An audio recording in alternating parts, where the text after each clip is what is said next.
Without a doubt, the game that shall not be named, The Day Before, took us on a near 2-year hype ride that ultimately ended in total failure, but it certainly opened up our eyes to what some fancy trailers, vague game descriptions, and promises of offering up a genre-defining experience can do.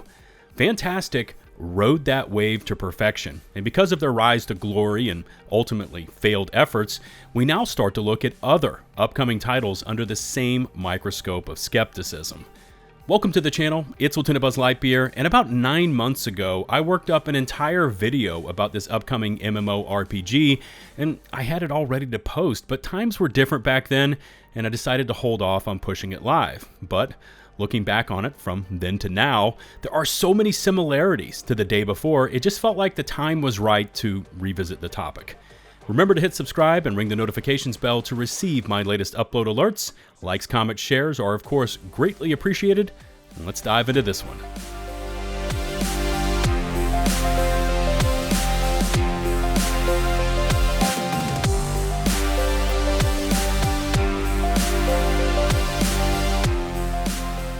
So the game in question is the Quinfall, an upcoming MMORPG set to take players through unique battles and an immersive story with dozens of different professions in the depths of medieval times in an all-new MMORPG experience. And by the way, that's the Steam description there, not my words, but as I start to lay this all out for you, I want to firstly say that I'm not ready to label this a scam or fake, at least not yet.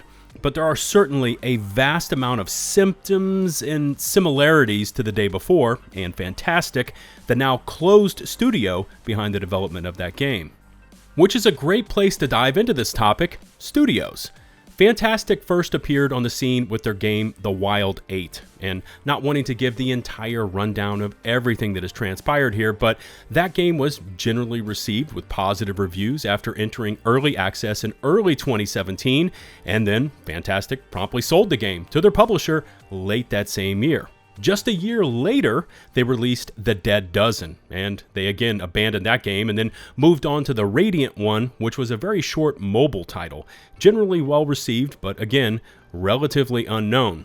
FNTASTIC then set their sights higher and released Prop Night, and of course, the failed The Day Before, both of which are now effectively terminated. So you've got this pattern of releasing titles, some of them with positive receptions, keeping them out there for a very short amount of time, and then either shuttering them completely or selling them outright and pocketing the short-term profits. Enter Vawraek Technologies, the company behind the development of the Quinfall, who based on their corporate timeline and research, previously operated under the name of Arena Game Studio and released a game called Kyra Online, which is based on Turkish mythology. Now, much like the early FNTASTIC releases, there is gameplay available online for us to see of Kyra, and although it doesn't look to be anything visually stunning, it seems to operate well enough, and overall it's not bad for initially being developed by just one developer. Kyra looks to be a tech showcase of sorts, eventually releasing into beta, and it was used to secure outside funding and was terminated in 2021, although there was supposedly plans to remaster the game, but it looks as though the project was closed as the team expanded and transitioned over to a new concept, the Quinfall, and a new name, Vawraek Technologies. Certainly not the biggest and brightest of red flags, I'll admit, but more for context, and after FNTASTIC's previous stunts, our danger antenna are on high alert. Small indie studios trying to produce a breakout hit, develop and release a title, and then move on. But there are similarities between these two. Both were and are relatively unproven studios, promising huge advances in the genre and both keeping the specifics of their titles quite vague. But for me, here's where the red flags really start to pop up with regularity. The first of which are these really off-the-wall chat GPT-ish statements. And again, by themselves, in isolation, probably not a big deal, but FNTASTIC and The Day Before seemingly use these on a regular basis, and we know how that turned out. Here, just listen to the game's description from the official Vawraek website. Quinfall's fateful doors have opened again. Of this land where wars and chaos live forever, the life that would determine its destiny once again challenged time. His destiny is a cursed crown. It was to deliver the lands in which chaos reigned to the sharp sword of justice. In this process, he was ready to destroy anyone who came out. But was the sword of justice really perfect? This journey that will determine the fate of Middle-earth, this fate that will be rewritten with right and wrong. Are you ready to start over? Your choices will determine the course of the story. Choose what you will rule. Now, this could entirely be chalked up to issues with translations. I mean, after all, Vawraek is a Turkish studio, but something about this just reads, at least to me, that basic game-defining terms were slammed into a ChatGPT function. This is what got spat out. And then it was copy and pasted just straight onto their website. Again, this makes absolutely no sense at all to me. It has no flow and certainly doesn't build confidence in the studio itself. I mean, this is their first mainline effort to describe the Quinfall to someone that has never heard of the game, and they have to suffer through this. There's also the mention of Middle-earth here on the website, but the term is switched to medieval times on their Steam page. The punctuation is mostly incorrect, if present at all. Again, nothing to condemn the game over, but it smells familiar to me. Outside of the game's website, Reddit has already dug into the background of Vawraek Technologies and how it seems to be using a doctored stock photo on their website, posing as the company's headquarters.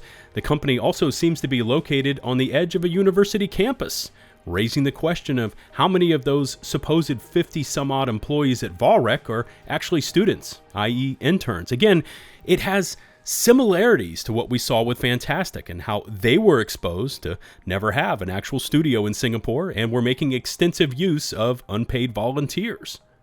There's also these over-the-top claims of what Quinfall will be, actually promising the biggest MMORPG universe in the world. It boasts a 2016 square kilometer map, which by the way is enormous. And just for comparison, a game that I love and often mention here on the channel, Skyrim, had just a 39 square kilometer map. Death Stranding comes in at 596 square kilometers, and Assassin's Creed Odyssey clocks in at just 235. So Quinfall is claiming to bring a world essentially 4+ times bigger than Skyrim to the table, with not much known about what this world will present. Further red flags are presented by the game's official Discord when a dev claimed that Quinfall will have 18 million collectible and interactable objects with just a 50 gig install size on Steam, and the comparisons have already been made to the day before, which had a similar install size but provided no open world sandbox like Quinfall is claiming to be. There's also a scheduled upcoming closed beta starting on January the 30th, where participants have already been selected and were required to sign an NDA. Future open betas will not be under NDA, but here's the catch. You're going to have to purchase the game in order to gain access to the beta. So all indications lead to this actually being a game in early access, but once again, trying to skirt around the name and the negative stigma by calling it an open beta. I mean, sure, it's open to you, as long as you open up your wallets to them. Now, Vawraek has also pushed back on early claims of fraud, stating, "We do not charge our users through a Kickstarter program. We are offering the first closed beta for free. We are completely transparent about these matters." Although the closed beta was again hand-chosen participants who were required to sign an NDA. And we've seen these, "Hey guys, don't call it a scam or a fraud. We didn't take a penny from anyone" statements in the past, coming from FNTASTIC.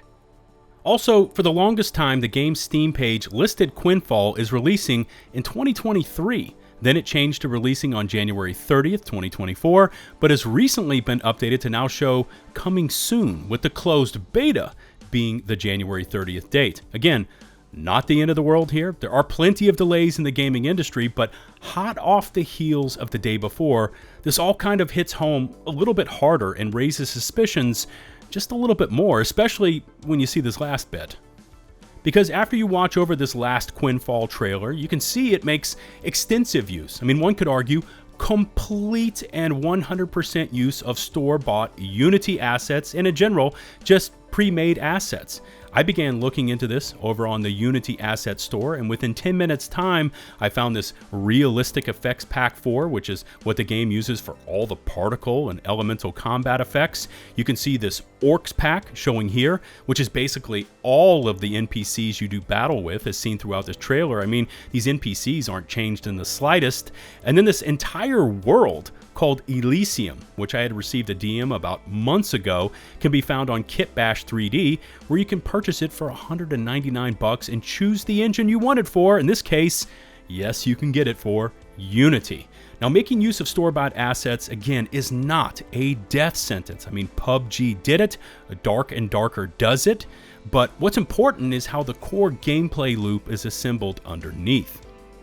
So again, based on all of this, without taking any more of a deep dive into the subject, we can see that most, if not all of Quinfall is just a store-bought asset flip, which again, taken solo is not the final nail in the coffin for this game, but when compared to the other red flags and eerie similarities to that which came before, the day before, you can't help but feel a sense of skepticism towards Quinfall. Also, a quick interjection here. I did a quick YouTube search and found this excellent Quinfall asset breakdown by content creator Nuion. Hopefully I didn't butcher that name.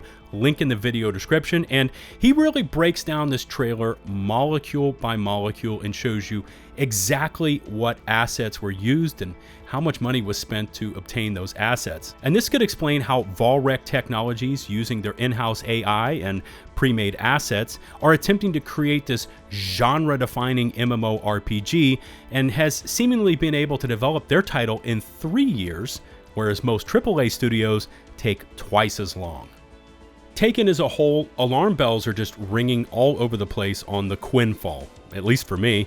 And by the way, I want every game to succeed and push the gaming bar ever higher, but after we saw all those snazzy trailers and weird communication breakdowns with FNTASTIC, now echoed with Vawraek Technologies and Quinfall, I'm expecting the worst. The studio describes this as a revolutionary, reliable, and creative idea while presenting the biggest MMORPG universe in the world. And personally, like I said, I'm not expecting much, but as with the day before, the build up to the game was far greater than the final product ever was. As always, leave me some feedback and I'll do my best to respond. Remember to hit subscribe and ring the notifications bell to receive my latest upload alerts. Likes, comments, shares are of course greatly appreciated. All my socials can be found in the video description. Shout out to the over 188,000 of you that have stuck with me and hit subscribe. And a special thanks goes out to my Patreon supporters. Until the next one, this is LtBuzzLitebeer signing off.